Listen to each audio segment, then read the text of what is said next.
Obsession, Vision, Accomplishment, the Breadth and Depth of the North American Indian. While primarily a photographer, I do not see or think photographically. Hence, the story of Indian life will not be told in microscopic detail, but rather will be presented as a broad and luminous picture. Edward Curtis, from the introduction to Volume 1.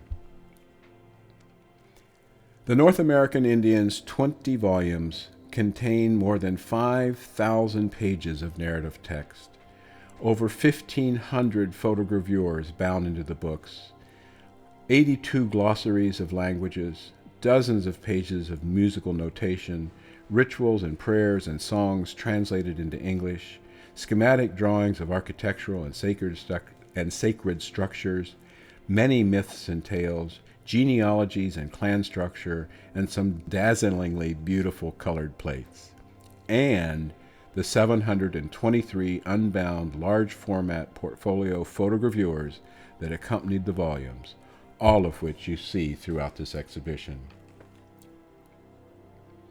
Edward Curtis's over 3 decades of work on the North American Indian reflect a relentless obsession and a profound and generous vision.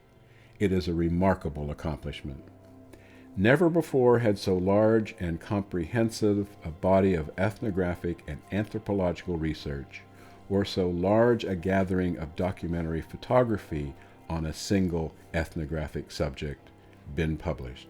All of it accomplished by a man with only a few years of formal education, a virtually self-taught photographer. At the beginning, the printed volumes and loose portfolio photogravures were widely and highly praised as a work of significant historic and ethnographic depth, and as one of the finest examples of the bookmaking craft in Western history.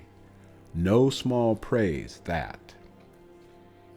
Following the release of the first 2 volumes in late 1907 and early 1908, the New York Herald called it, quote, the most gigantic undertaking since the making of the King James Bible. The head of Guildhall Library in London, which had purchased set number 7, wrote that the work was, quote, among the finest specimens of the printer's art in the world. And the New York Times proclaimed, nothing like this has ever been attempted for any people. He has made text and pictures interpret each other, and both together present a more vivid, faithful, and comprehensive view of the North American Indian as he is today than has ever been made before or can possibly be made again.